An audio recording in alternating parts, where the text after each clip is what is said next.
Eu jamais imaginei que esquecer meu passaporte em casa, minutos antes de embarcar para as férias dos meus sonhos, seria o que me salvaria. Voltei correndo para casa naquela manhã de outubro.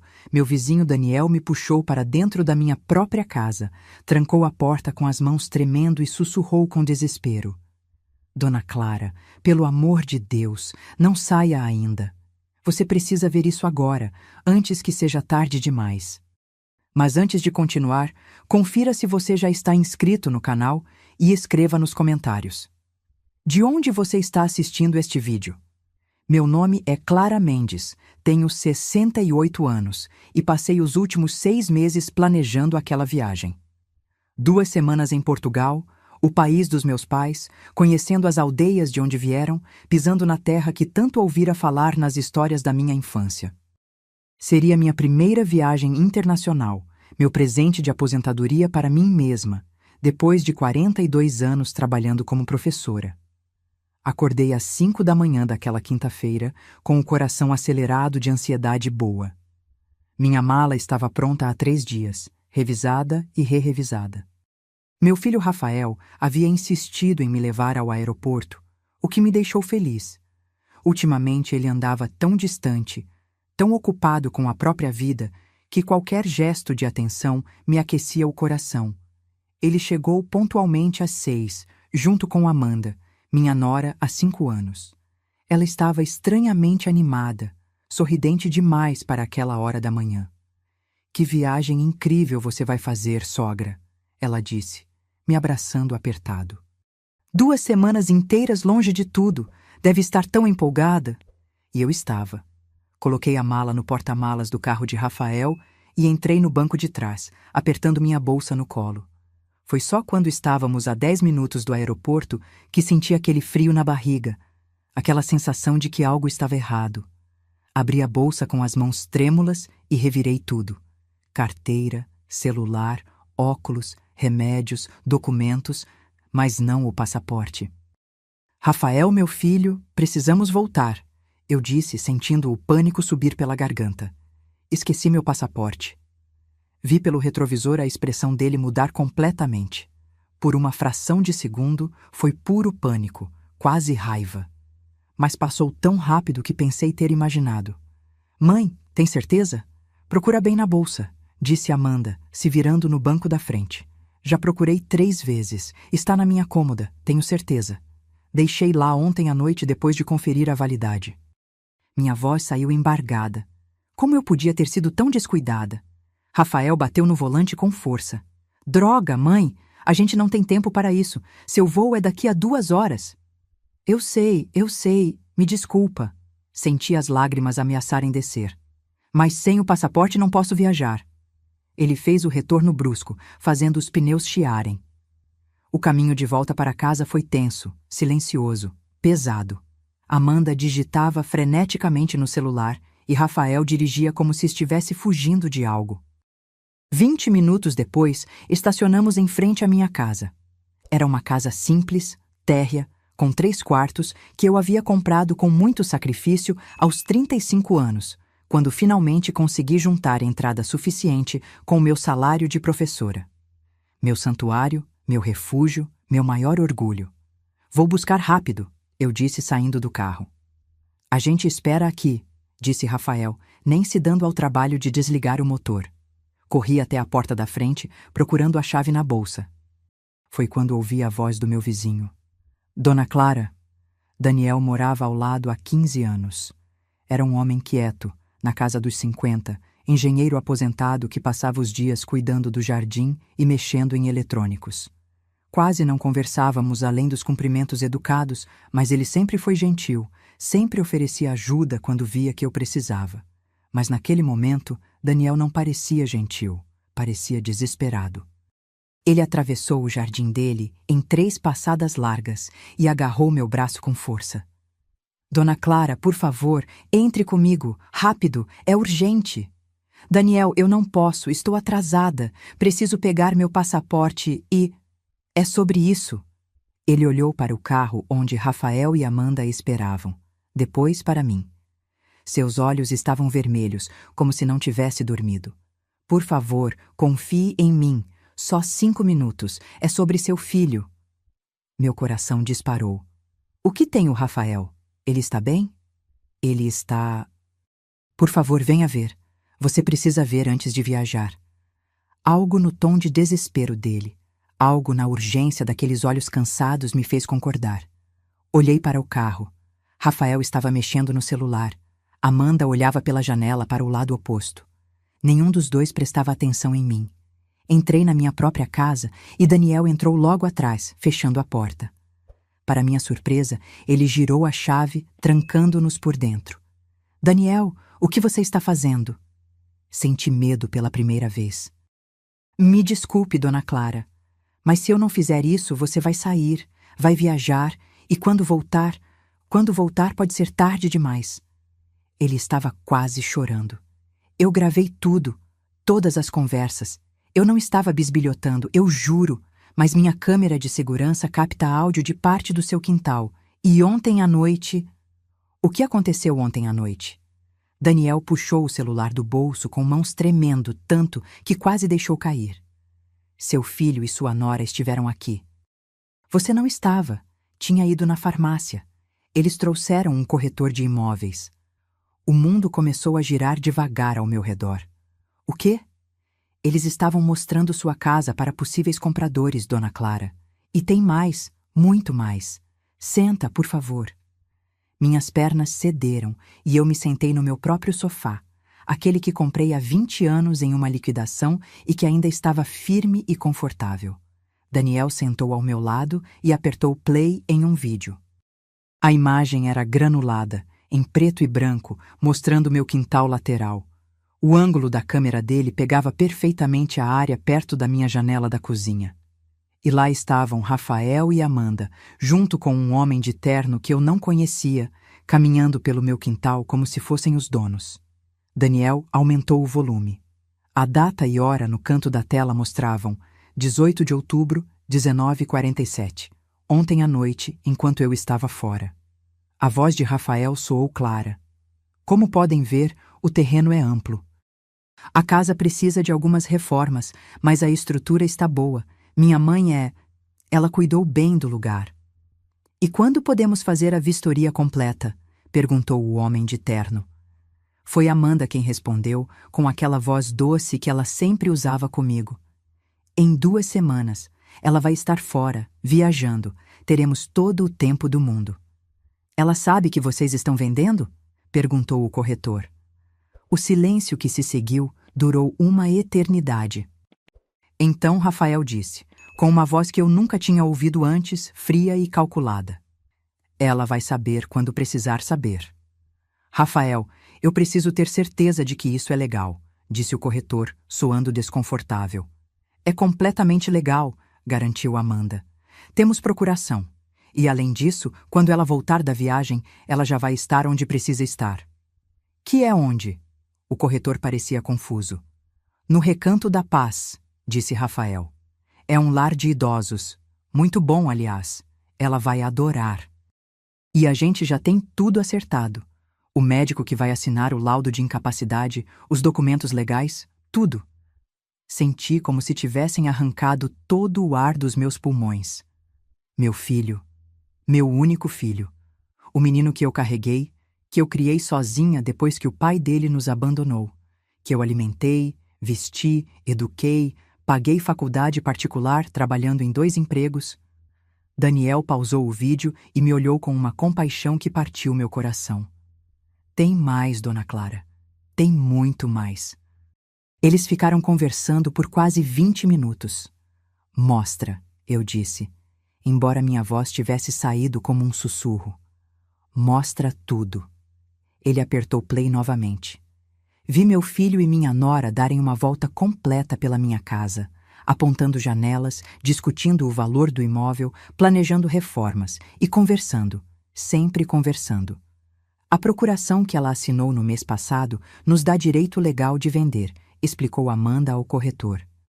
Ela pensou que era só para emergências médicas, mas está tudo lá, em letra miúda.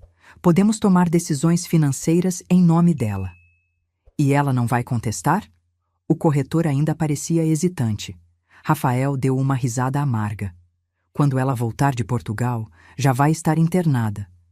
O Dr. Carvalho é meu amigo da faculdade.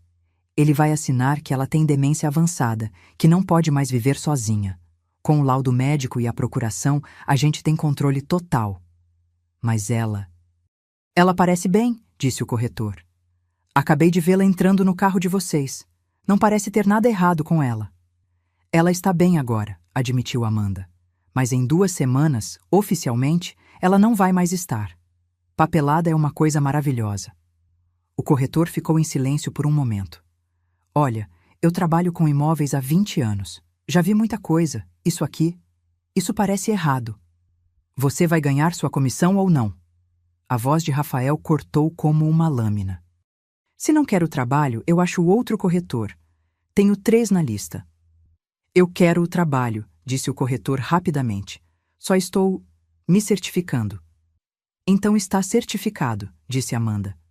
A casa vale quanto mesmo? No mercado atual, limpa e sem dívidas como está, eu diria uns 850 mil. Ouvi minha própria respiração falhar. 850 mil reais. Era verdade que os valores dos imóveis na região tinham subido muito nos últimos anos, mas eu nunca tinha parado para pensar no valor real da minha casa. Era minha casa. Simplesmente isso. Ótimo, disse Rafael. Você acha que consegue vender rápido? Com certeza. Terreno desse tamanho nessa localização, em menos de 1 mês.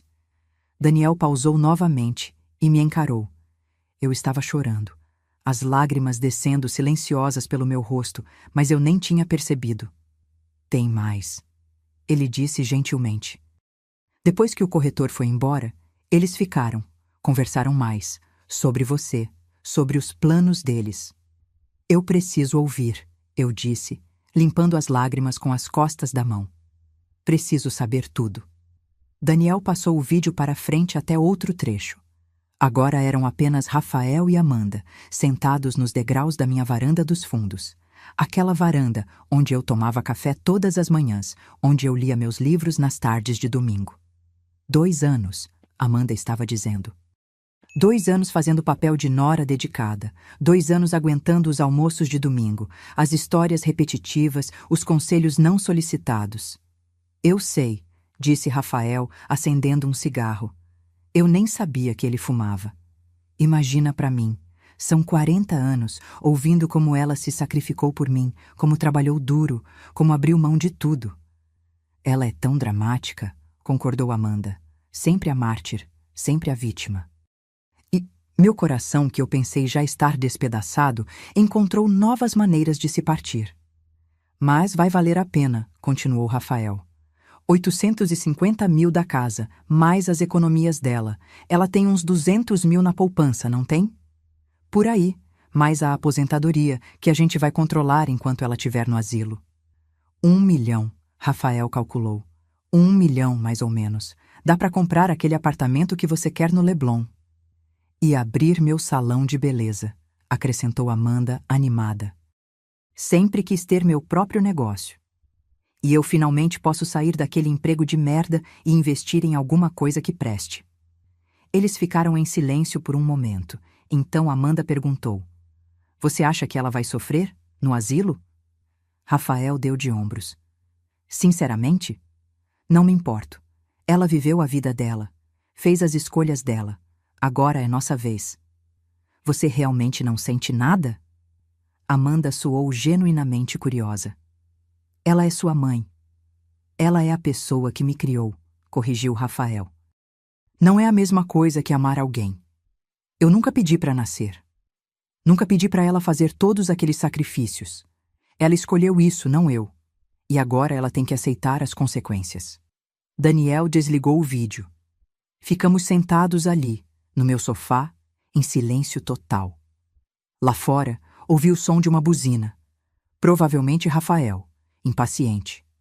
Quanto tempo faz que eles estão lá fora? Eu perguntei com voz rouca. Daniel olhou para o celular. Uns 8 minutos. Eles vão vir me procurar logo. Eu sei. Ele hesitou.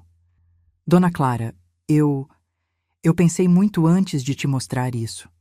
A noite toda eu fiquei acordado, pensando se devia me envolver, se era da minha conta. Mas aí eu pensei, e se fosse minha mãe? E se fosse comigo? Eu ia querer que alguém me avisasse. Coloquei minha mão sobre a dele.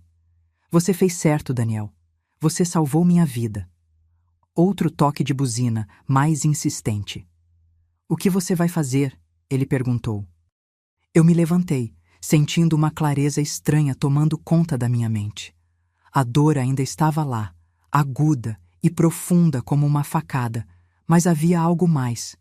Uma raiva fria, controlada, determinada. Primeiro, eu disse, vou pegar meu passaporte.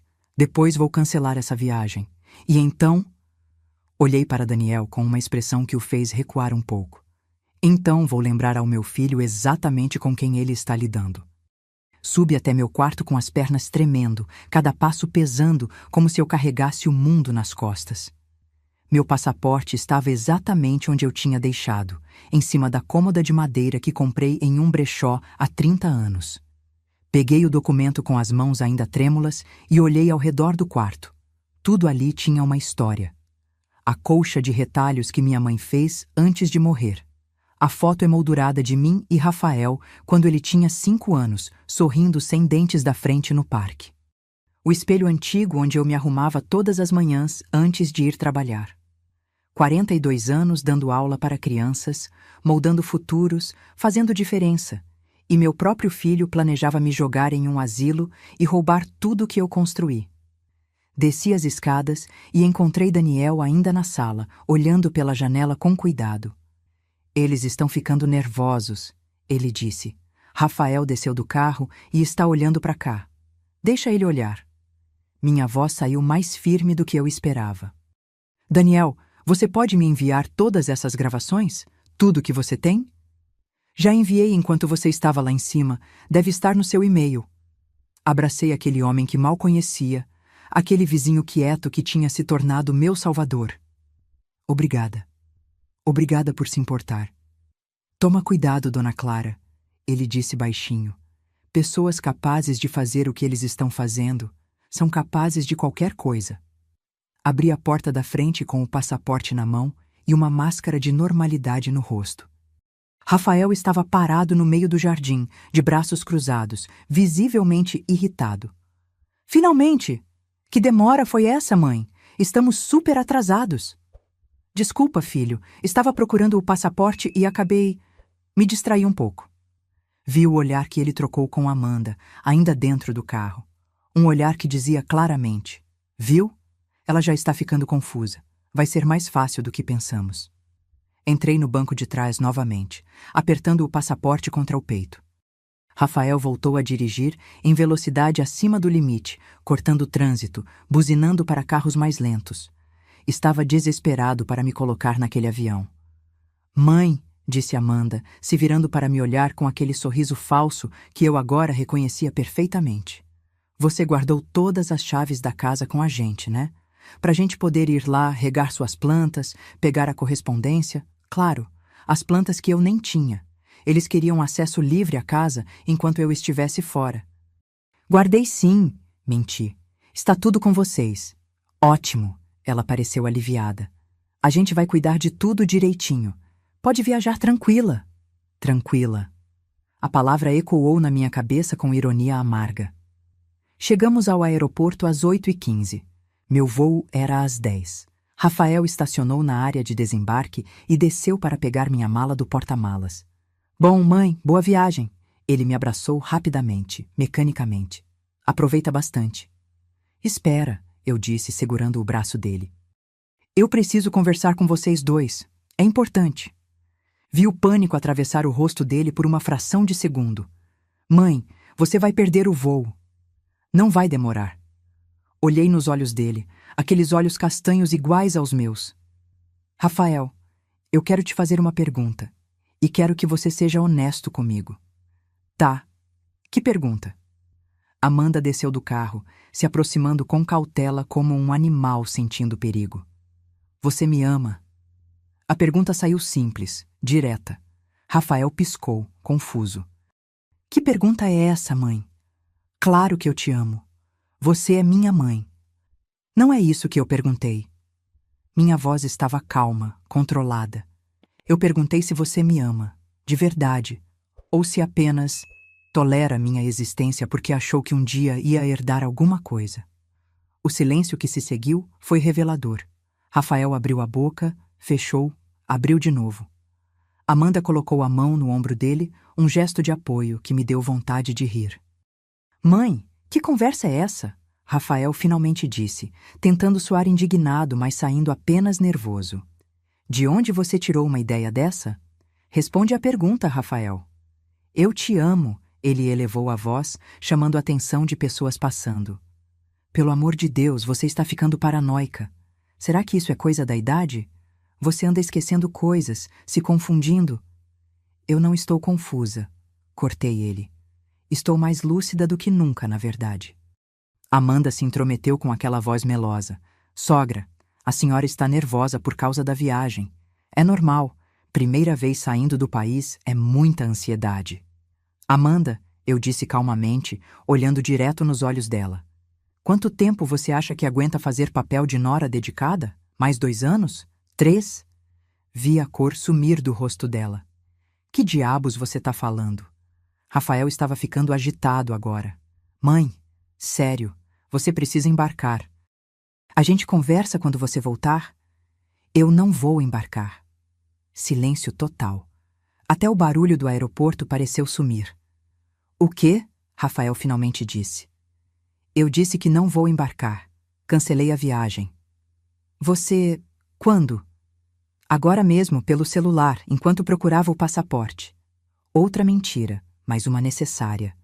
Rafael passou a mão pelo cabelo, um gesto de frustração que ele fazia desde criança. Mãe, isso é ridículo. Você planejou essa viagem por meses. Por que diabos você cancelaria agora? Por quê? Eu disse devagar. Eu descobri que tenho coisas muito mais importantes para resolver aqui. Que coisas? Amanda perguntou, e eu podia ouvir o pânico mal disfarçado na voz dela. Coisas legais. Abri a porta do carro e peguei minha mala. Obrigada pela carona. Eu chamo um Uber para voltar. Mãe, espera! Rafael tentou segurar meu braço, mas eu me desvencilhei. Não encosta em mim. Minha voz saiu gelada e vi ele recuar. Eu não sou sua mãe, você deixou isso bem claro. Do que você está falando? Você está tendo um surto. Não, Rafael, eu estou tendo clareza. Pela primeira vez em muito tempo. Comecei a me afastar, puxando a mala. A gente precisa te levar para casa, pelo menos. Amanda correu atrás de mim. Sogra, por favor, a senhora está confusa. Girei tão rápido que ela tropeçou para trás. Eu disse que não estou confusa, e vocês dois não vão mais entrar na minha casa. Nunca mais. Você não pode fazer isso. Rafael gritou, atraindo olhares. Eu sou seu filho. Exatamente. Você é meu filho, não meu dono, não meu tutor, e definitivamente não vai ser meu ladrão. Vi a realização atravessar o rosto dele. Ele sabia. De alguma forma, ele sabia que eu sabia. Quem te contou? Ele disse baixinho, perigosamente. Foi aquele vizinho intrometido? O Daniel? Eu sabia que ele estava sempre espiando. Ninguém me contou nada que eu não devesse saber. Peguei meu celular. E agora vou ligar para meu advogado. E para a polícia. E para cada autoridade competente que possa impedir o que vocês estavam planejando. Amanda começou a chorar. Sogra, a senhora não entende. A gente só queria... me colocar em um asilo e roubar minha casa? Terminei para ela. Sim, Amanda, eu entendo perfeitamente. Vocês acham que eu sou uma velha estúpida que vai deixar fazer isso? Mãe... Rafael deu um passo na minha direção, mas parou quando viu minha expressão. Não me chama de mãe. Você perdeu esse direito ontem à noite, quando estava no meu quintal com um corretor de imóveis, vendendo a casa onde eu ainda moro. O choque no rosto dele confirmou tudo. Você ouviu cada palavra. Senti as lágrimas ameaçarem, mas as segurei. Eu não ia chorar na frente deles. Não ia dar esse gosto. Cada palavra sobre como eu sou dramática, sobre como você nunca pediu para nascer, sobre como não se importa se eu vou sofrer no asilo. Amanda soluçava abertamente agora. Rafael estava pálido, as mãos tremendo. Mãe, eu posso explicar. Não pode. Não existe explicação que justifique o que vocês fizeram. Dei as costas e comecei a andar. Não vai ter nada. Rafael gritou atrás de mim. Você ouviu? Nada. Eu sou seu único filho. Eu mereço essa herança. Parei. Girei lentamente. E então disse, com uma calma que vinha de um lugar profundo e frio dentro de mim. Rafael, você não merece nada, porque herança não é direito, é presente. E presentes são dados para quem a gente ama, para quem se importa com a gente, para quem nos respeita. Me aproximei dele, olhando direto nos olhos. Você nunca mais vai ver um centavo meu. E essa casa? Essa casa que você já tinha vendido na sua cabeça? Vai ser doada, cada tijolo, cada metro quadrado, para uma instituição de caridade, para que faça bem para alguém que realmente precisa. Você não pode fazer isso, ele estava gritando agora, fora de controle. É meu direito, eu sou seu sangue. Não, eu disse calmamente. Você é só alguém que morou no meu útero por 9 meses, mas família? Família de verdade? Isso você nunca foi. Virei as costas pela última vez e segui em direção ao terminal, puxando minha mala. Atrás de mim, ouvi Amanda chorando e Rafael gritando coisas ininteligíveis. Seguranças começaram a se aproximar deles. Entrei no aeroporto com o coração despedaçado, mas a cabeça erguida. Eu tinha uma guerra para travar. E Beatriz Morales, Clara Mendes, não era de desistir de lutas. Sentei em um café dentro do aeroporto, pedindo um cappuccino que nem toquei. Minha mala estava ao meu lado, símbolo de uma viagem que nunca aconteceria, de sonhos que teriam que esperar. Mas não havia espaço para autopiedade agora. Tinha trabalho a fazer. Peguei o celular e abri meu e-mail. Lá estavam 3 mensagens de Daniel com anexos de vídeo. Assisti tudo novamente, dessa vez prestando atenção em cada detalhe, cada palavra, cada implicação legal do que meu filho e minha nora tinham feito. Procuração obtida por engano. Conspiração para cometer fraude. Falsificação de diagnóstico médico. Porque eu tinha certeza que esse Dr. Carvalho nunca me examinou e qualquer laudo que ele assinasse seria pura invenção. Apropriação indébita de bens. A lista de crimes crescia na minha cabeça. Meu primeiro telefonema foi para Helena Souza, minha advogada há 15 anos. Conheci Helena quando ela era estagiária recém-formada e eu precisei de ajuda para redigir meu testamento depois de um susto de saúde. Agora ela tinha um escritório próprio e reputação sólida. Clara, ela atendeu na terceira chamada. Pensei que você estivesse voando para Portugal agora. Mudança de planos, Helena. Urgente. Preciso te ver hoje. O tom da minha voz deve ter alertado ela, porque respondeu imediatamente. Estou com um cliente até às 11, mas cancelo o almoço. 12:00 no meu escritório? Perfeito. Minha segunda ligação foi para o banco.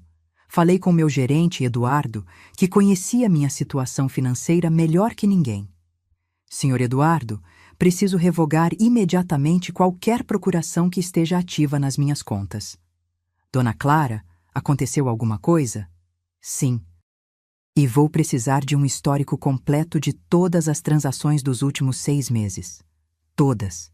Incluindo tentativas de acesso ou consultas feitas por terceiros com procuração. Houve uma pausa.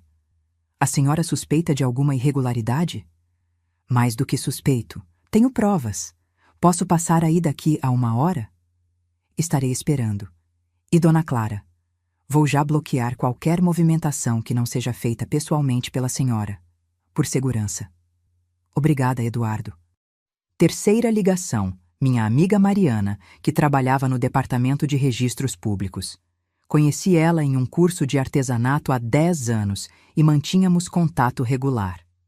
Mari, preciso de um favor, urgente e confidencial. Fala, Clara. Você pode verificar se houve alguma tentativa de registro de documentos relacionados à minha casa? Escritura, procuração, qualquer coisa? Você acha que alguém está tentando fazer algo com sua propriedade? Tenho certeza. Me dá uns 20 minutos. Eu te ligo de volta.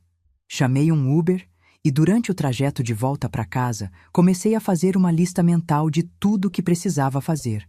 Revogar todas as procurações, trocar todas as fechaduras da casa, mudar senhas de todas as contas, documentar tudo, preparar uma denúncia formal, proteger meus bens legalmente. Quando o Uber parou em frente à minha casa, vi a caminhonete de Rafael estacionada na rua. Meu estômago se apertou, mas respirei fundo. Eu morava ali. Era minha casa. Ele que saísse. Desci do carro e caminhei em direção à porta da frente. Rafael estava sentado nos degraus da varanda, a cabeça entre as mãos. Quando me viu, levantou-se rapidamente. Mãe, precisamos conversar. Não temos nada para conversar. Por favor. Sua voz estava embargada. Seria arrependimento verdadeiro ou apenas medo de perder o golpe? Deixa eu explicar. Explica o quê, Rafael? Como você planejou me trancar em um asilo? Como ia vender minha casa enquanto eu ainda estivesse viva? Como falsificaria um diagnóstico médico? Subi os degraus, parando na frente dele. Que parte exatamente você acha que precisa explicar? Foi a Amanda. Ela que teve a ideia. Ela que me convenceu. Ah, claro, agora é culpa da Amanda. Ri sem humor. Rafael, você tem 43 anos. Não é mais criança. Você fez escolhas. E essas escolhas têm consequências. Eu sei. Ele estava chorando agora, lágrimas de verdade descendo pelo rosto. Eu sei e eu me arrependo. Eu nunca ia realmente fazer isso. As gravações dizem o contrário. Ele ficou pálido. Que gravações? Você acha mesmo que ninguém ia perceber vocês tramando no meu quintal? Meu vizinho tem câmeras de segurança, Rafael. Câmeras com áudio. Eu tenho tudo. Cada palavra que vocês disseram. Vi o medo real nos olhos dele agora. Mãe, por favor, eu posso ir para a cadeia. Você quer isso? Você quer que seu filho vá para a cadeia? E ali estava, a manipulação, o apelo emocional de última hora, o pensa em mim, não no que eu fiz com você. Você deveria ter pensado nisso antes, eu disse, passando por ele e enfiando a chave na porta. Agora sai da minha propriedade e não volte. Essa casa é minha por direito. A máscara caiu de novo e lá estava a raiva. Eu sou seu único filho. Tudo o que você tem deveria ser meu. Deveria? Girei para encará-lo. Baseado em quê? No fato de você ter saído de mim? Isso não te dá direito a nada, Rafael. Nada. Eu não pedi para nascer. Não pedi para você me criar sozinha. Isso foi escolha sua. Foi. Foi minha escolha te amar, te criar, te dar tudo o que eu podia dar. E foi sua escolha jogar tudo isso fora por ganância. Abri a porta. Agora some daqui antes que eu chame a polícia. Você vai se arrepender disso, ele gritou enquanto descia os degraus. Quando você estiver velha e doente e sozinha, você vai se arrepender de ter me afastado. Rafael, eu disse calmamente, eu já estou velha, e se ficar sozinha, pelo menos vai ser porque escolhi dignidade em vez de aceitar traição. Fechei a porta na cara dele. Encostei na porta por dentro, ouvindo o som dos passos dele se afastando, do motor da caminhonete ligando, dos pneus rangendo na rua. Só então permiti que as lágrimas caíssem. Chorei por tudo que perdi. Não a casa, não o dinheiro. Eu choraria pelo filho que pensei ter, pelo relacionamento que pensei que tínhamos, pela família que descobri nunca existir de verdade. Chorei por 10 minutos. Depois lavei o rosto, tomei um copo d'água e voltei ao trabalho. Daniel bateu na minha porta 20 minutos depois, trazendo uma pasta com todas as gravações impressas, com transcrições que ele fez durante a noite.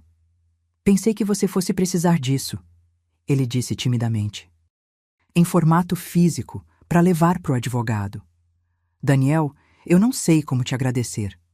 Não precisa agradecer. Só fico feliz que você não tenha embarcado naquele avião. Ele hesitou. Dona Clara, posso te perguntar uma coisa? Claro. Por que você acha que seu filho fez isso? Quero dizer, ele não parecia passar necessidade. Tem um bom emprego, não é? Suspirei. Rafael sempre quis mais, desde criança. Mais brinquedos, mais roupas, mais viagens. Eu dei o que pude, mas nunca foi suficiente. Sentei no sofá, cansada. E quando ele conheceu a Amanda, ela veio de família rica. Está acostumada com um padrão de vida que o salário dele não pode pagar. Acho que ela viu em mim uma solução. E ele foi fraco o suficiente para aceitar. Isso não justifica. Não, não justifica nada. Mariana me ligou de volta logo depois. Clara, achei algo. Fala. Tem uma procuração registrada em seu nome há 2 meses. Dá poderes completos ao Rafael Mendes Silva para tomar decisões financeiras, médicas e legais. Meu sangue gelou. Eu não assinei isso. Tem sua assinatura aqui. Então é falsa. Mariana, essa procuração precisa ser invalidada imediatamente. Você vai precisar entrar com um processo, provar que foi obtida por fraude ou que a assinatura foi forjada. Tenho provas, muitas provas. Então leva tudo para o seu advogado. Eu posso testemunhar sobre o registro se precisar. Às 11h45, estava sentada na recepção do escritório de Helena, com a pasta de Daniel no colo e um nó no estômago. Quando ela me chamou para dentro, a expressão dela era séria. Clara, pelo telefone você pareceu urgente. O que aconteceu? Contei tudo. Mostrei os vídeos, as transcrições, a procuração fraudulenta. Ela assistiu tudo em silêncio, a expressão ficando cada vez mais sombria. Meu Deus, ela disse quando terminei. Clara, isso é conspiração criminosa. Seu filho pode ir preso. Eu sei. E você quer processar? Mesmo sabendo disso? Olhei para ela. Helena, ele ia me trancar em um asilo. Ia me declarar demente quando eu estou perfeitamente saudável. Ia roubar tudo que construí. Se eu não fizer nada, qual a mensagem que isso passa? Que está tudo bem? Que eu aceito ser tratada assim? Não, você está certa. Ela respirou fundo. Tudo bem. Vamos fazer o seguinte. Primeiro, vamos entrar com uma ação para invalidar essa procuração. Segundo, vamos conseguir uma ordem de restrição impedindo ele de se aproximar de você ou de seus bens. Terceiro, vamos entrar com denúncia criminal por todos os crimes envolvidos. Tem mais, eu disse. Tem um médico, Dr. Carvalho, que ia falsificar um laudo dizendo que eu tenho demência. Você conhece esse médico? Ele te examinou alguma vez? Nunca. Então ele está cometendo crime também. Vamos incluir ele na denúncia. Helena começou a tomar notas freneticamente.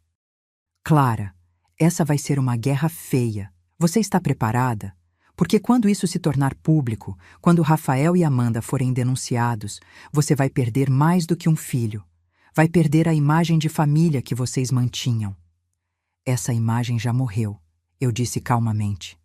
Morreu quando eu ouvi meu filho dizer que não se importa se eu vou sofrer. Certo. Então vamos começar. Passamos 3 horas no escritório dela. Redigimos documentos, preparamos petições, organizamos provas. Helena ligou para um juiz amigo e conseguiu uma audiência de emergência para segunda-feira de manhã. Até lá, ela disse, não fale com Rafael, não atenda ligações dele, não abra a porta se ele aparecer. Qualquer contato pode ser usado contra você, alegando que você perdoou ou concordou com algo. Entendido. E Clara? Ela segurou minha mão. Você é a mulher mais forte que eu conheço. Vai superar isso.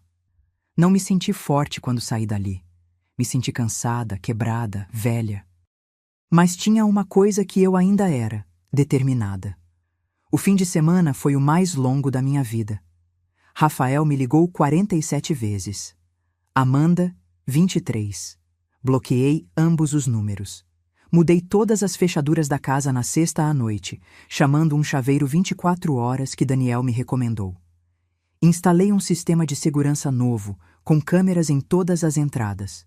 Fui ao banco no sábado de manhã e revisei cada transação dos últimos 6 meses. Eduardo estava certo de parecer preocupado. Havia tentativas de acesso negadas, consultas de saldo feitas com a procuração, transferências pequenas, R$ 50 aqui, 100 ali, que eu não tinha autorizado, mas que foram feitas em meu nome. Quanto no total? Perguntei, sentindo náusea. Nos últimos 6 meses, aproximadamente 8.400. Pequenas quantias para testar o sistema. Ver até onde podiam chegar sem que eu notasse. A preparação para o roubo grande que estava por vir. Quero cada centavo de volta. E quero que vocês investiguem internamente quem autorizou essas transações com uma procuração que eu não dei. Já estamos investigando, Dona Clara. E quanto à devolução, vamos processar como fraude. A senhora vai ter o dinheiro de volta. Mudei todas as minhas senhas. E-mail, banco, redes sociais que eu mal usava. Tudo. Liguei para minha companhia de seguros e atualizei os beneficiários. Rafael estava removido. Tudo iria para instituições de caridade agora. No domingo, fui à igreja pela primeira vez em meses. Não sou particularmente religiosa, mas precisava de algum tipo de conforto, algum lugar silencioso para pensar. Sentei em um banco no fundo e apenas respirei. Uma mulher mais velha sentou ao meu lado. Não a conhecia, mas ela sorriu calorosamente. Primeira vez aqui? Ela perguntou. Não, mas faz tempo. Às vezes a gente só precisa de um lugar quieto para processar as coisas.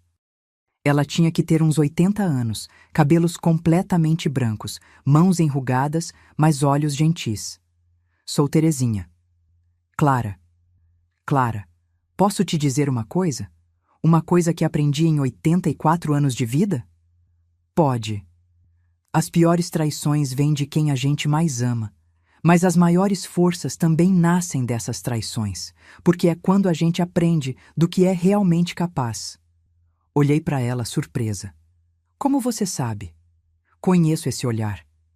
É o olhar de quem descobriu algo terrível sobre alguém que amava. Ela pegou minha mão. Meu filho me roubou quando eu tinha 70 anos. Usou meu nome para fazer empréstimos, forjou minha assinatura, vendeu bens meus. Levei 3 anos, mas consegui processar ele e recuperar tudo. Você se arrependeu de processar seu próprio filho? Todo dia. Ela sorriu tristemente. Mas não porque tomei a decisão errada. Me arrependo porque tive um filho capaz de fazer aquilo. O processo foi apenas a consequência. A dor veio da traição em si. E vocês? Nunca mais falamos. Ele cumpriu pena, saiu, refez a vida. Eu refiz a minha também. Não é um final feliz, Clara, mas é um final honesto, e às vezes isso é o melhor que podemos ter. Ela apertou minha mão mais uma vez e foi embora, me deixando com pensamentos pesados, mas também com uma estranha sensação de que eu não estava sozinha. Outras pessoas passaram por isso. Outras sobreviveram. Eu também sobreviveria. Segunda-feira chegou. Vesti meu melhor terno, o mesmo que usei na minha aposentadoria da escola, e fui para o fórum. Helena me encontrou na porta, com uma pasta grossa debaixo do braço. Pronta? Ela perguntou. Pronta. A audiência foi rápida. O juiz Andrade, um homem sério na casa dos 60, ouviu tudo com atenção. Assistiu aos vídeos, leu as transcrições, examinou a procuração fraudulenta. Senhora. Mendes, ele disse quando terminamos. A senhora está ciente de que, se prosseguir com isso, estará denunciando seu filho criminalmente? Ele pode ser preso. Estou ciente, meritíssimo. E ainda assim quer prosseguir? Quero. Se a senhora me permite, se eu deixar isso passar, qual mensagem isso manda? Que está tudo bem roubar idosos? Que está tudo bem falsificar documentos? Que está tudo bem porque é família? Olhei direto nos olhos dele. Eu fui professora por 42 anos. Ensinei milhares de crianças que ações têm consequências. Seria hipócrita não aplicar isso ao meu próprio filho. Ele assentiu lentamente. A senhora é uma mulher de princípios. Admiro isso. Bateu o martelo. Estou invalidando a procuração em questão imediatamente. Estou emitindo ordem de restrição contra Rafael Mendes Silva e Amanda Mendes Silva, proibindo-os de se aproximar da autora ou de seus bens. E estou encaminhando este caso para o Ministério Público para investigação criminal de conspiração para fraude, falsificação de documentos, apropriação indébita e abuso financeiro de idosos. Obrigada, meritíssimo. Quanto ao Dr. Carvalho mencionado nas gravações, a senhora sabe onde ele atende? Sei, tenho o endereço. Passe para minha secretária. Vou encaminhar o caso dele também para o Conselho Regional de Medicina. Se ele realmente planejava falsificar um laudo, vai perder a licença. Saí dali me sentindo não feliz, não aliviada, mas sentindo que tinha feito o que era certo. No estacionamento, Helena me abraçou. Agora vem a parte difícil. A investigação, o processo, vai demorar meses, talvez anos. Eu tenho tempo. E Clara? Ela me olhou seriamente. Rafael vai reagir. Ele não vai aceitar isso quieto.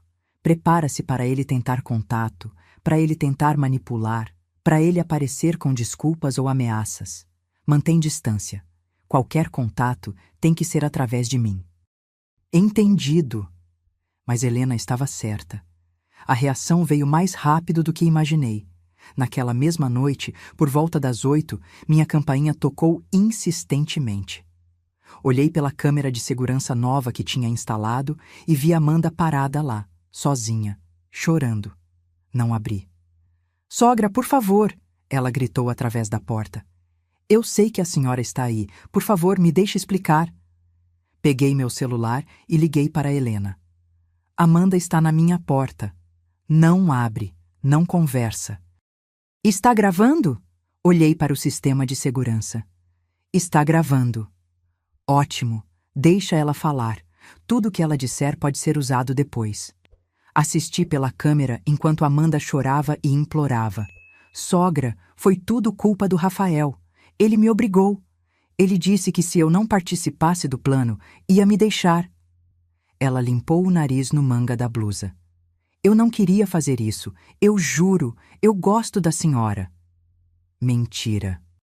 Eu tinha ouvido ela mesma na gravação de Daniel, dizendo como era irritante fazer papel de nora dedicada. Por favor, a senhora vai destruir minha vida. Eu vou perder meu emprego, minha reputação, tudo. Por favor, só retira a denúncia. Eu prometo que nunca mais vou aparecer. Prometo. Ela ficou ali por 20 minutos. Depois foi embora, finalmente percebendo que eu não ia abrir. 2 horas depois, foi Rafael. Mas ele não implorou. Ele ameaçou. Você vai pagar por isso, ele gritava para a câmera. Vai ficar velha e sozinha e ninguém vai cuidar de você. Quando você estiver doente, quando precisar de alguém, vai lembrar que afastou seu único filho.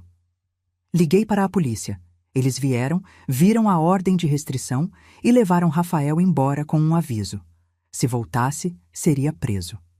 Os dias seguintes foram uma mistura de alívio e tristeza profunda. Alívio porque tinha me protegido. Tristeza porque estava realmente sozinha agora. Daniel checava comigo todo dia.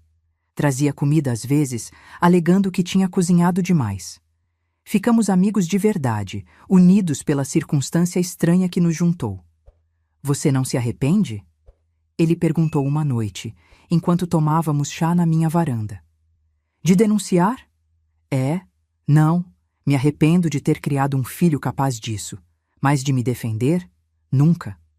3 semanas depois da audiência, o Ministério Público me chamou para depor. Contei tudo de novo, mostrei todas as provas de novo.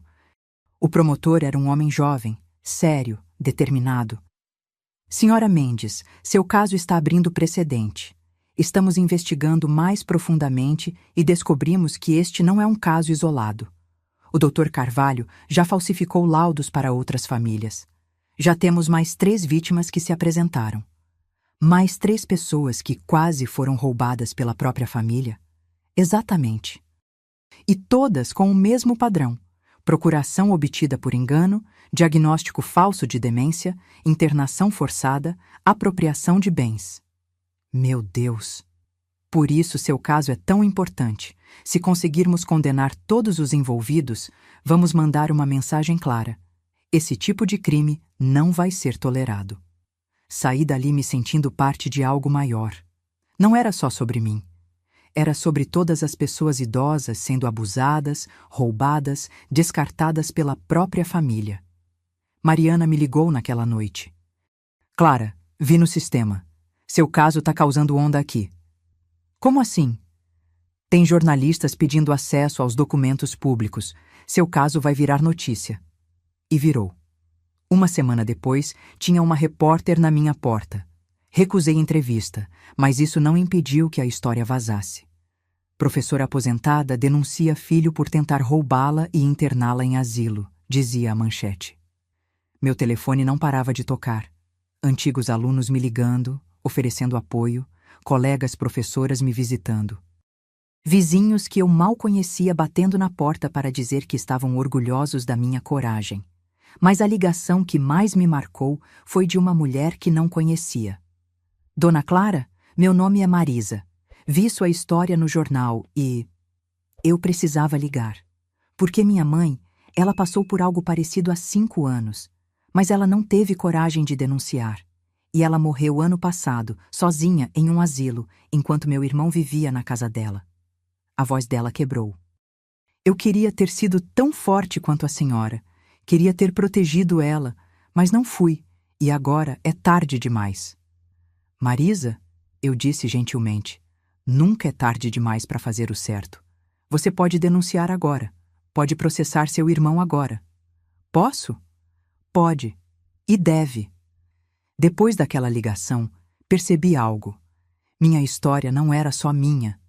Era de toda pessoa que já se sentiu impotente diante de abuso familiar. E se eu podia dar voz a essas pessoas, se eu podia mostrar que é possível lutar de volta, então valia toda a dor. Levou 8 meses para o caso ir a julgamento. 8 meses que transformaram completamente minha vida. Nos primeiros meses após a denúncia, vivi em uma espécie de isolamento autoimposto. Tinha medo de sair, de encontrar Rafael ou Amanda na rua, de ter que enfrentar olhares de pena ou julgamento. Mas aos poucos, fui reconstruindo. Voltei a fazer coisas que havia abandonado. Meu clube de leitura, minhas caminhadas matinais, meu curso de aquarela que largara quando me casei. Cada pequeno passo era uma reconquista de mim mesma. Daniel se tornou meu melhor amigo. Era engraçado como uma crise podia criar laços tão fortes. Jantávamos juntos 2 vezes por semana, sempre alternando casas. Ele me ensinou a mexer no computador melhor, a usar redes sociais de forma segura. Eu ensinei a ele a fazer o bolo de cenoura que minha mãe me ensinou. Você nunca pensou em se casar de novo? Ele perguntou uma noite, enquanto comíamos o bolo na minha cozinha. Casei uma vez. O pai do Rafael. Durou 15 anos até ele decidir que uma professora primária não era glamurosa o suficiente para o gosto dele. Sorri sem amargura. Aquela dor tinha curado há muito tempo. Depois disso, preferi ficar sozinha. Ou, pelo menos, era o que eu pensava. E agora? Agora sei que sozinha e solitária são coisas diferentes. Posso estar sozinha, mas não me sentir solitária. É tudo sobre qualidade das conexões, não quantidade de sangue compartilhado. Em abril, 5 meses após a denúncia, recebi uma carta. O envelope era simples, sem remetente, mas reconheci a caligrafia imediatamente. Rafael. Minha primeira reação foi jogar fora sem abrir, mas a curiosidade venceu. Abri com mãos trêmulas. Mãe, você destruiu minha vida. Perdi meu emprego quando a história saiu nos jornais. Amanda me deixou. Ela está morando com os pais dela agora. Estou respondendo processo criminal e vou ser preso. Tudo isso porque você não conseguiu perdoar um erro. Porque você é egoísta demais para pensar no seu próprio filho. Espero que esteja feliz. Espero que valha a pena ficar sozinha pelo resto da vida, porque é isso que você vai ficar. Velha, sozinha e amarga. Eu era tudo o que você tinha, e você me jogou fora. Rafael, li a carta 3 vezes. Procurei algum sinal de arrependimento verdadeiro, algum pedido de desculpas, algum reconhecimento do que ele fez de errado. Não havia nada disso. Apenas culpa. Apenas vitimização. Apenas a mesma manipulação de sempre. Mostrei a carta para Helena. Isso pode ser usado como evidência? Pode. Mostra falta de remorso, tentativa de manipulação emocional. Vou anexar ao processo. Ela me olhou com preocupação. Como você está? Melhor do que esperava, respondi honestamente. Há 6 meses isso teria me destroçado. Agora? Agora só confirma que fiz a coisa certa. Mas mesmo dizendo isso, ainda doía. Ainda havia noites em que eu acordava às 3 da manhã, lembrando do Rafael criança. Do garotinho que corria para mim quando se machucava, que me chamava de minha mãe especial, que me fazia cartões no Dia das Mães com desenhos tortos de nós duas. Onde aquele garoto tinha ido parar? Ou ele nunca existiu de verdade?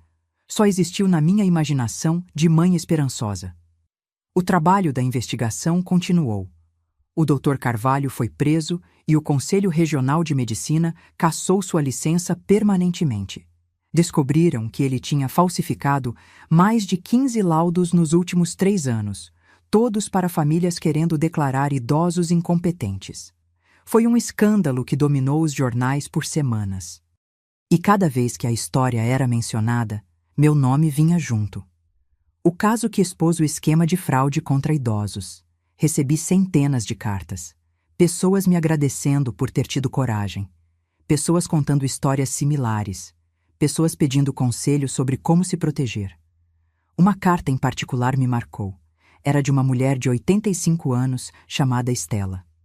Querida Clara, tenho 85 anos e 3 filhos. Depois de ler sua história, peguei todos os meus documentos e fui consultar um advogado.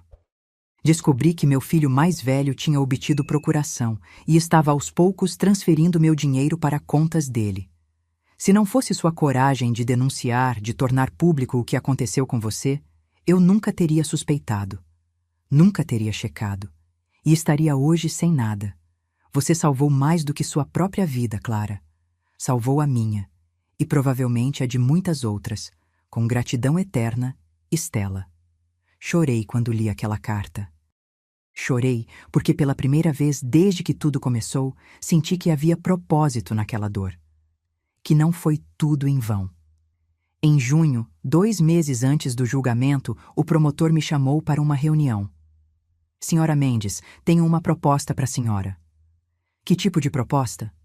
Rafael e Amanda estão dispostos a fazer um acordo. Eles se declaram culpados dos crimes de fraude e falsificação.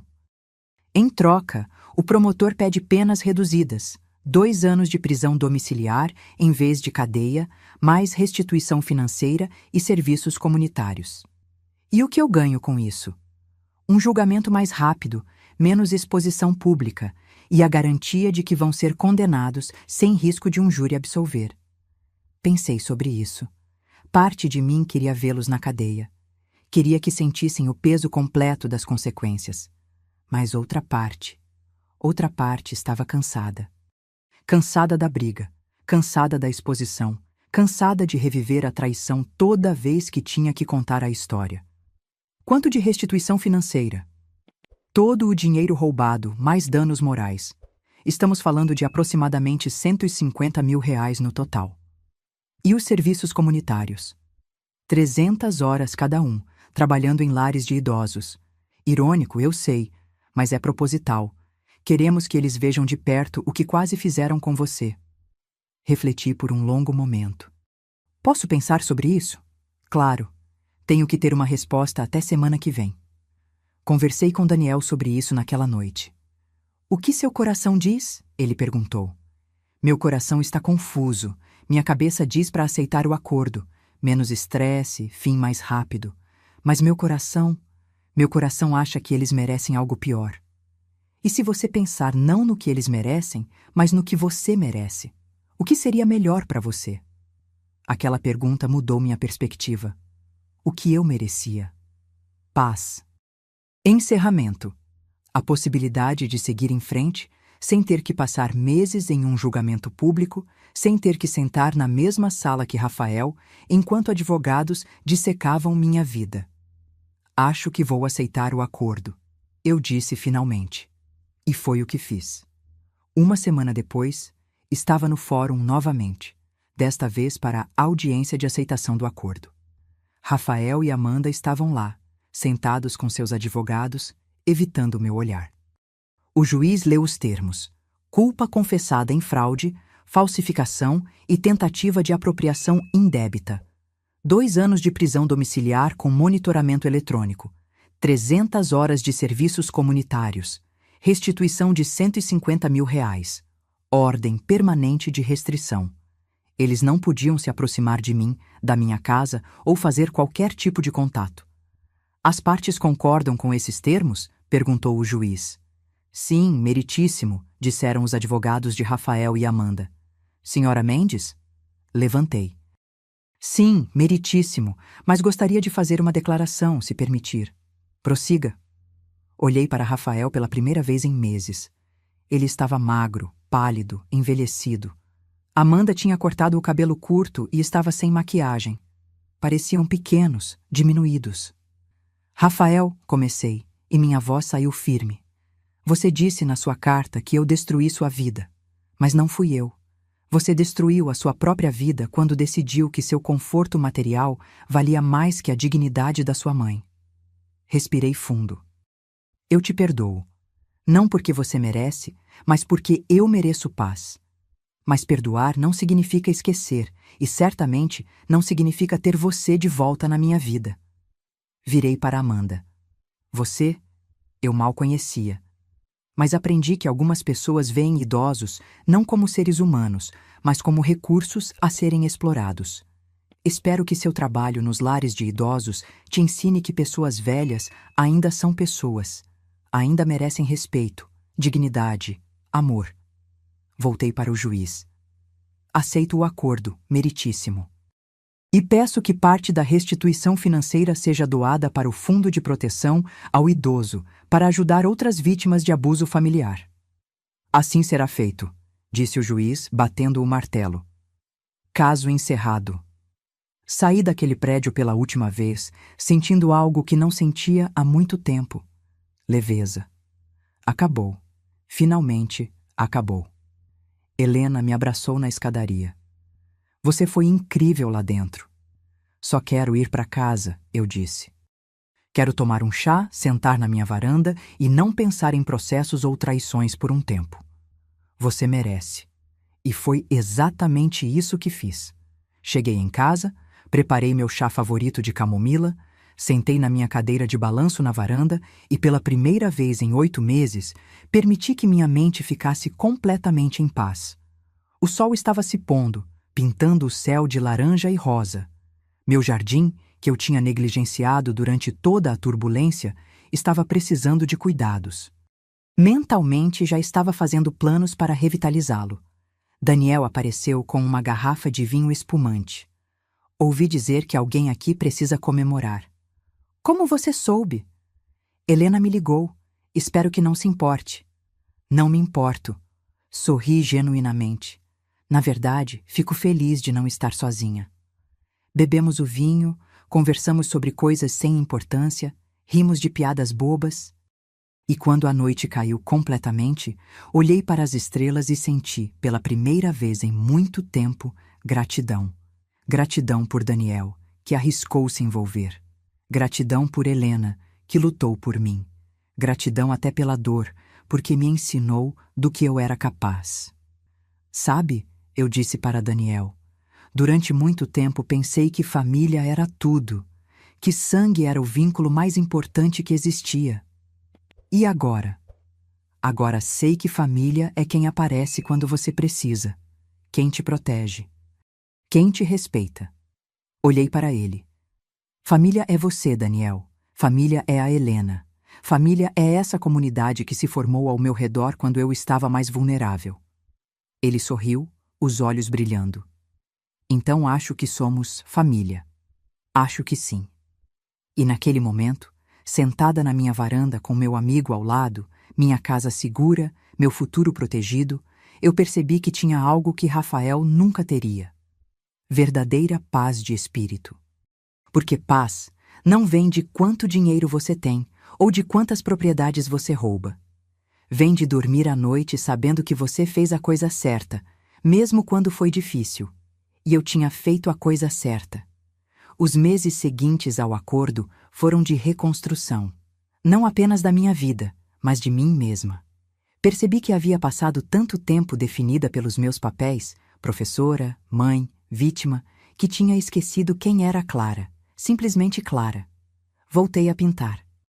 Transformei o quarto de hóspedes que Rafael usava quando visitava, raramente percebi agora, em um ateliê. Comprei telas, pincéis, tintas a óleo. Passei horas ali, perdida na criação, deixando que as cores expressassem o que palavras não podiam. Minha primeira pintura foi de uma gaiola aberta com um pássaro voando para longe. Óbvio demais, talvez, mas verdadeiro. O grupo de apoio que encontrei online também ajudou muito. Era específico para vítimas de abuso financeiro familiar e descobri que não estava sozinha. Havia dezenas, centenas de pessoas com histórias similares. Filhos que roubavam, netos que manipulavam, cônjuges que planejavam. Compartilhei minha história em uma das reuniões virtuais. Uma mulher chamada Glória, que tinha 72 anos, comentou depois: "Você fez o que eu nunca tive coragem de fazer", denunciou, e agora está livre. "Você ainda pode denunciar", eu disse. "Minha filha já gastou todo o meu dinheiro, não tem mais nada para recuperar." "Mas tem justiça, ainda pode haver consequências." Glória ficou em silêncio por um momento. "Sabe de uma coisa? Você tem razão. Só porque ela já roubou tudo, não significa que deveria sair impune." 2 semanas depois, Glória me mandou uma mensagem. Tinha ido a um advogado e feito uma denúncia. "Graças a você", ela escreveu. "Obrigada por me mostrar que nunca é tarde para se defender." Aquele tipo de mensagem se tornou comum. Pessoas me escrevendo, me agradecendo, me contando que minha história as inspirou a agir. Percebi que tinha uma plataforma, mesmo sem querer. Em setembro, um ano depois de ter esquecido o passaporte e descoberto a traição, uma jornalista me procurou para uma entrevista em profundidade.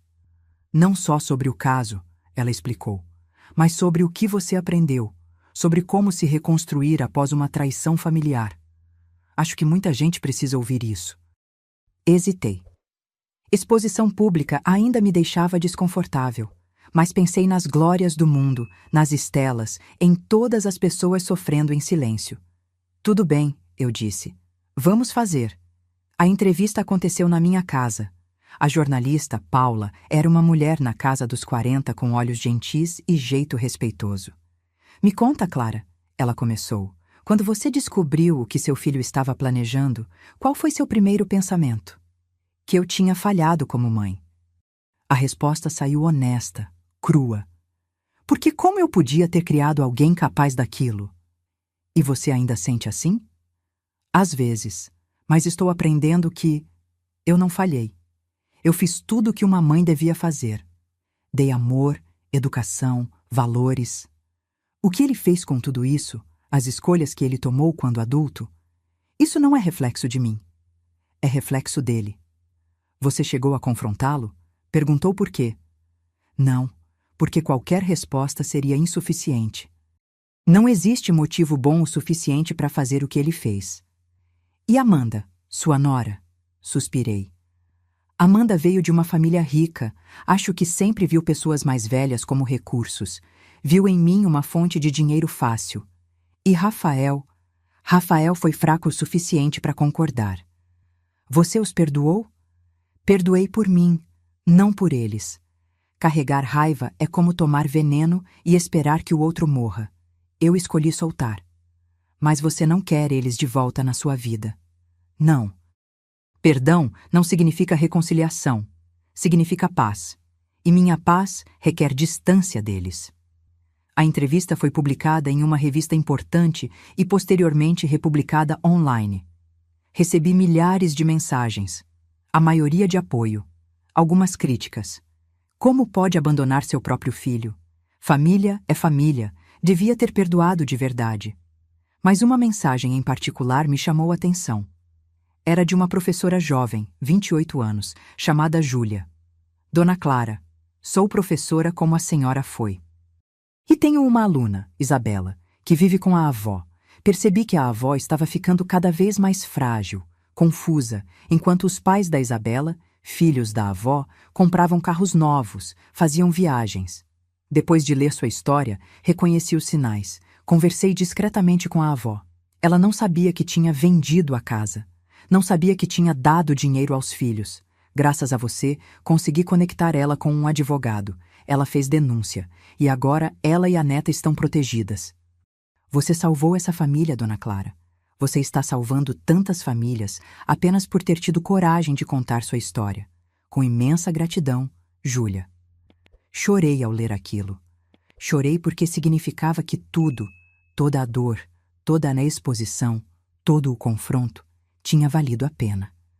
Em outubro, Daniel me fez uma proposta surpreendente. Clara, o que você acha de darmos palestras juntos? Palestras sobre o quê? Sobre abuso financeiro de idosos, sobre os sinais de alerta, sobre como se proteger.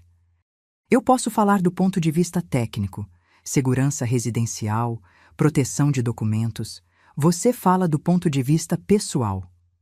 A ideia me assustou e me empolgou ao mesmo tempo. Você acha que alguém ia querer ouvir?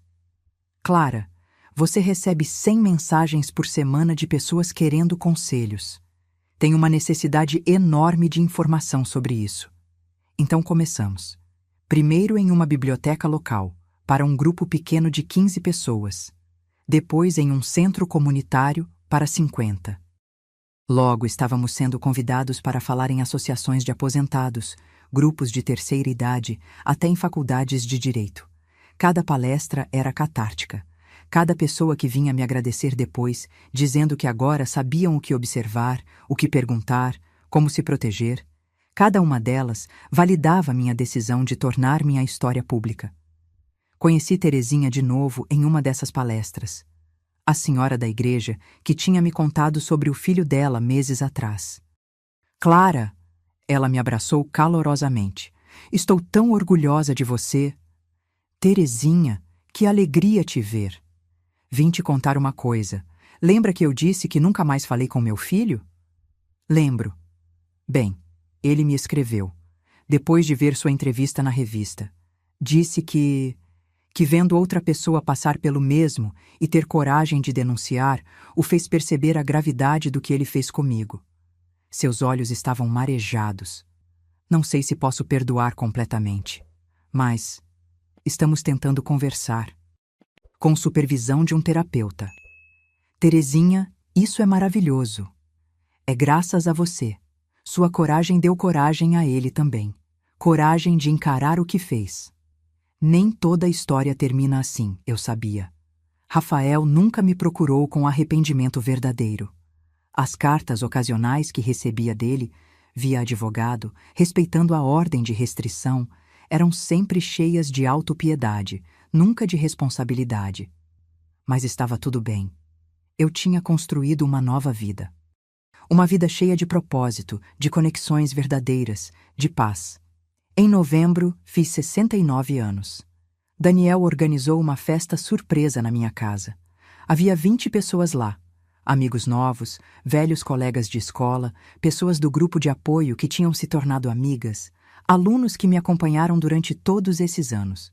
Enquanto cantavam parabéns, olhei ao redor e senti meu coração transbordar. Estas eram minhas pessoas, minha verdadeira família. Faz um pedido, gritou alguém. Fechei os olhos. E pedi não por coisas materiais, não por reconciliação impossível com Rafael. Pedi apenas para ter sabedoria para continuar usando minha experiência para ajudar outros, para continuar sendo voz para os que não tinham. Quando abri os olhos, Daniel estava me olhando com aquele sorriso gentil dele. Feliz aniversário, Clara. Obrigada, por tudo, por ter me salvado naquele dia. Você se salvou sozinha, ele corrigiu. Eu só te mostrei o que você precisava ver. O resto foi toda você. Talvez ele estivesse certo. Talvez eu sempre tivesse tido essa força dentro de mim. Só precisei de uma crise para descobrir. Mais tarde, quando todos foram embora e eu estava limpando os pratos com Daniel, meu celular tocou. Número desconhecido. Atendi com cautela. Alô? Dona Clara? Uma voz feminina, jovem, nervosa. Meu nome é Beatriz. Sou filha do Rafael. O mundo parou. Filha do Rafael? Repeti confusa. Mas o Rafael não tem filhos. Tem sim. Eu tenho 22 anos. Minha mãe... Ela namorou o Rafael antes dele conhecer Amanda. Ficou grávida. Ele pagou pensão, mas nunca quis contato. Sentei devagar, processando. Rafael tinha uma filha. Eu tinha uma neta. E nunca soube. Por que você está me ligando agora, Beatriz? Porque vi sua história. E porque meu pai me ligou semana passada. Pela primeira vez em 22 anos. Querendo se aproximar de mim. Sua voz ficou amarga. Mas eu pesquisei. Sei do processo. Sei o que ele fez com a senhora. E pensei que se ele é capaz de fazer aquilo com a própria mãe, o que vai me fazer? Por que de repente quer contato? Provavelmente porque agora está sozinho e assustado, eu disse honestamente. E está procurando alguém para manipular. Era o que eu imaginava. Ela suspirou. Dona Clara, eu sei que não tenho direito de pedir nada. A senhora nem sabia que eu existia. Mas você aceitaria me conhecer? Não por ele, por nós. Porque eu sempre quis ter avó. Meu coração se apertou e se expandiu ao mesmo tempo. Uma neta. Uma possibilidade de família que eu pensava ter perdido para sempre. Beatriz, eu disse suavemente, eu adoraria te conhecer. Marquei de encontrar Beatriz em uma cafeteria neutra, um lugar público onde ambas nos sentiríamos seguras. Estava nervosa de um jeito que não sentia há meses. E se ela fosse igualzinha ao Rafael? E se isso fosse algum tipo de golpe novo?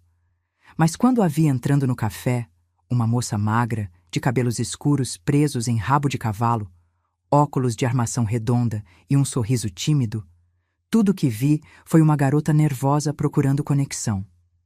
Dona Clara?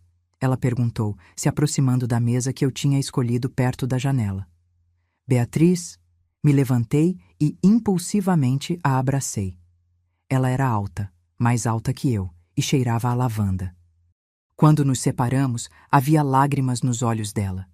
Desculpa, ela disse, limpando os olhos com um guardanapo. Eu imaginei esse momento tantas vezes. Você me procurava? Sim, desde que tinha uns 12 anos. Mas minha mãe sempre dizia que não era boa ideia. Que o Rafael tinha deixado claro que não queria nada com a gente, e a família dele provavelmente seria igual. Sentamos e pedimos café. Ela me contou sua história em voz baixa, mas firme. Sua mãe, Lúcia, tinha namorado Rafael por 6 meses quando ambos tinham 21 anos. Ela engravidou, Rafael entrou em pânico e terminou tudo. Pagou pensão mínima por obrigação legal, mas nunca quis conhecer a filha. Ele te viu alguma vez? Perguntei, sentindo raiva renovada pelo meu filho. Uma vez. Eu tinha 5 anos. Minha mãe insistiu. Ele apareceu, ficou 10 minutos, me deu uma boneca e foi embora. Nunca mais voltou. Sinto muito, Beatriz. Não precisa pedir desculpas por ele. Ela tomou um gole do café. Durante muito tempo, eu achei que era culpa minha, que eu não era boa o suficiente para ele me querer. Mas fiz terapia, trabalhei isso, entendi que o problema era dele, não meu. É muito madura para 22 anos. Tive que ser. Ela sorriu tristemente. Minha mãe criou a gente sozinha, eu e meu irmão mais novo. Ela trabalhou 2 empregos para nos dar educação. Fez o papel de pai e mãe. Foi heroína, sabe? Senti um aperto no peito, assim como eu tinha sido para Rafael. E olha como ele retribuiu. E seu irmão mais novo? Meio-irmão, na verdade. Filho do atual marido da minha mãe. Tenho 8 anos. Um amor de criança. Conversamos por 3 horas. Beatriz estava no último ano de faculdade de psicologia. Queria trabalhar com crianças de famílias desestruturadas. Morava com a mãe ainda, economizando dinheiro para poder alugar um apartamento depois de formada. Você se parece muito comigo, eu disse em certo momento, observando o jeito que ela mexia o café, a concentração enquanto pensava antes de falar. Não fisicamente, mas na essência. É? Como assim? Determinada, focada, com objetivos claros. Sorri. Rafael nunca teve isso. Sempre quis atalhos, caminhos fáceis. Por isso ele fez o que fez com a senhora? Parte do motivo, sim. Beatriz ficou em silêncio por um momento. Dona Clara, posso ser honesta? Por favor. Quando ele me ligou, meu primeiro instinto foi aceitar. Sabe? Aquela parte de mim que sempre quis ter pai ficou empolgada. Mas aí eu pesquisei, achei as reportagens sobre o caso, li tudo e percebi. Ele não quer reconexão comigo por amor. Ele quer porque está desesperado e sozinho. Provavelmente.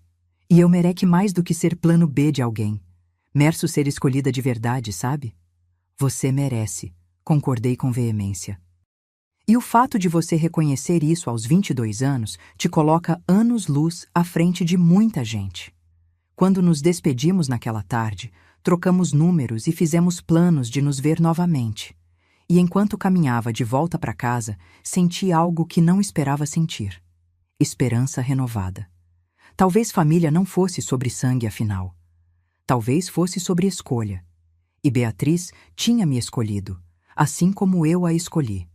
Nos meses seguintes, Beatriz se tornou parte constante da minha vida. Almoçávamos juntas toda semana. Ela me apresentou a mãe, Lúcia, que me abraçou e disse: "Obrigada por não julgar ela pela ausência dele." "Como eu poderia?" respondi. "Ela é uma pessoa incrível, e você fez um trabalho maravilhoso criando ela."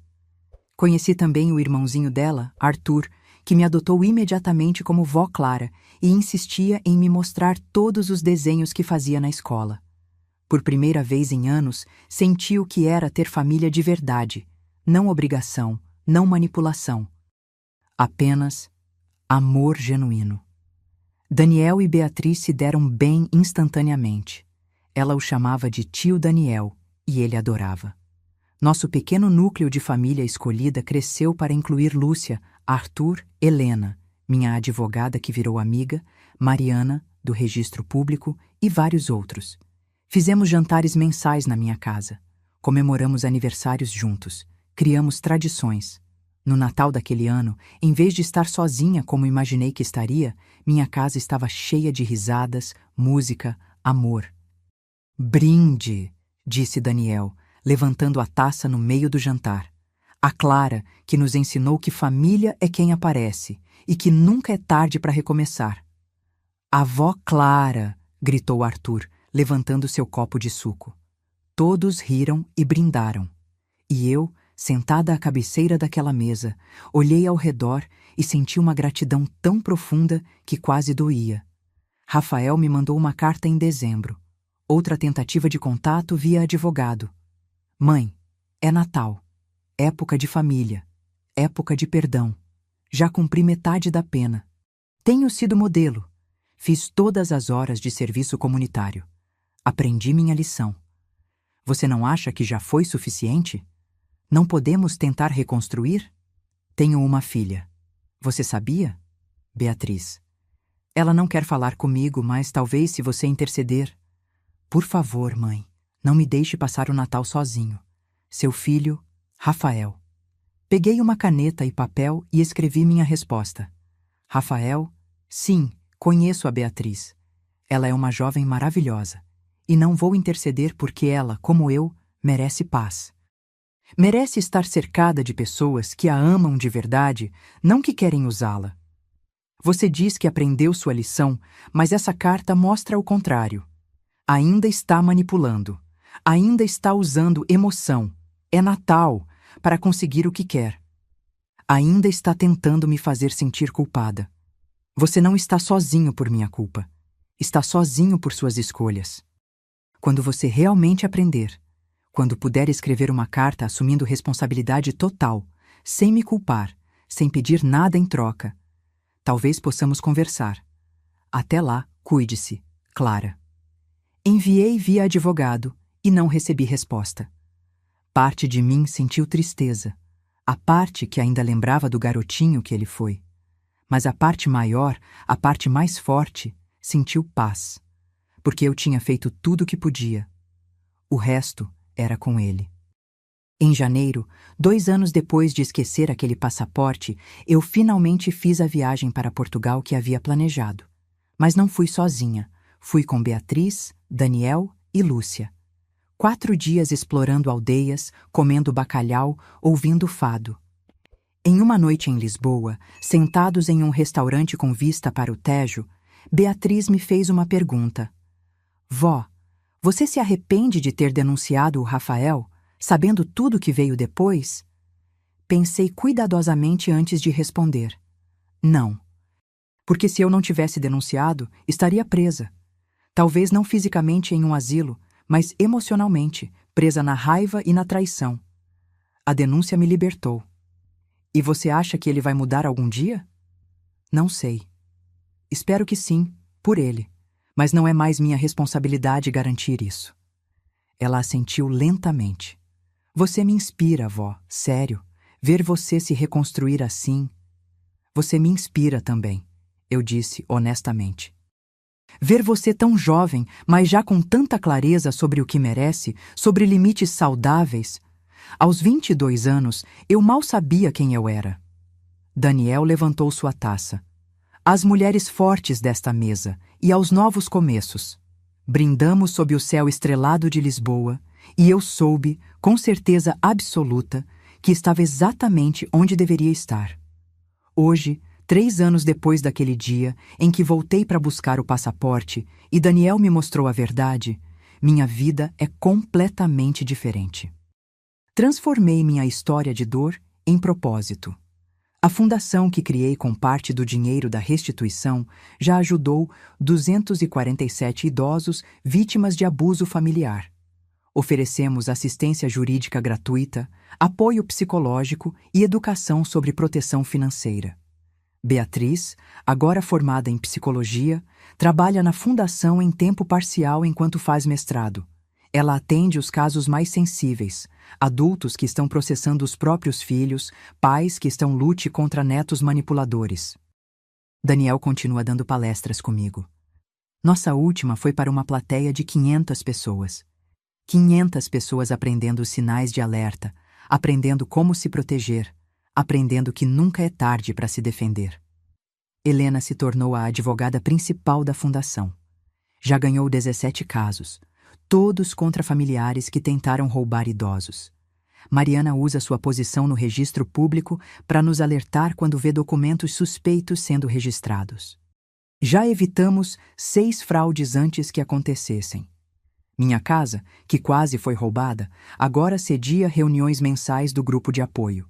15 a 20 pessoas se reúnem na minha sala, compartilhando histórias, oferecendo suporte, construindo comunidade. O jardim que eu tinha negligenciado está lindo agora. Beatriz e Arthur me ajudam a cuidar dele todo fim de semana. Plantamos rosas, hortênsias, jasmins. É meu santuário. Voltei a viajar. Já fui à Argentina, ao Chile, ao Uruguai. Sempre com minha família escolhida. Sempre criando memórias. Rafael cumpriu a pena de prisão domiciliar e mudou de cidade. Ouvi por terceiros que ele e Amanda se divorciaram, que ele está trabalhando em um emprego comum, longe dos holofotes. Não sei se ele mudou de verdade ou se apenas aprendeu a esconder melhor sua natureza. Não importa mais. Ele não faz parte da minha vida. Mas Beatriz faz, e Arthur, e Daniel, e Lúcia, e todos os outros que escolheram me amar de verdade. Semana passada, recebi uma carta de uma mulher em São Paulo. Dizia: Dona Clara, assisti sua palestra online e pela primeira vez em 5 anos tive coragem de confrontar minha filha sobre o dinheiro que ela estava tirando da minha conta. Ela confessou tudo, devolveu o que roubou, concordou em fazer terapia. Não sei se vamos nos recuperar completamente, mas sei que se eu não tivesse ouvido sua história, nunca teria tido coragem de perguntar. Obrigada por transformar sua dor em algo que ajuda os outros. Com gratidão, Margarete. Essas cartas chegam toda semana. Cada uma é um lembrete de que meu sofrimento não foi em vão, que ao tornar minha história pública, ao me recusar a sentir vergonha, estou ajudando outros a fazerem o mesmo. Fiz 71 anos mês passado. A festa foi na minha casa, como sempre. Arthur, agora com 11 anos, fez um bolo torto, mas feito com amor. Beatriz me deu um álbum de fotos de todos nós nos últimos 3 anos. Daniel me deu um livro raro de poesias que ele sabia que eu queria. E enquanto cantavam parabéns, olhei ao redor da minha mesa e vi não o que perdi, mas o que ganhei. Ganhei liberdade, ganhei dignidade, ganhei uma família que me escolheu. Se eu pudesse voltar àquele dia de outubro, 3 anos atrás, e evitar esquecer o passaporte, evitar descobrir a traição, evitar toda a dor que veio depois, eu não faria. Porque essa dor me transformou, me ensinou do que sou capaz, me deu propósito. E me mostrou que família verdadeira não é sobre DNA. É sobre amor, respeito e escolha mútua. Esta é minha história. A história de como quase perdi tudo e acabei ganhando o que realmente importa. A história de como a pior traição da minha vida se tornou minha maior libertação. Agora, se você gostou dessa história, clica em se inscrever e me diz nos comentários qual parte te deixou de queixo caído. Ah, e não esqueça de se tornar membro para ter acesso a vídeos exclusivos que não posto aqui. Te espero lá.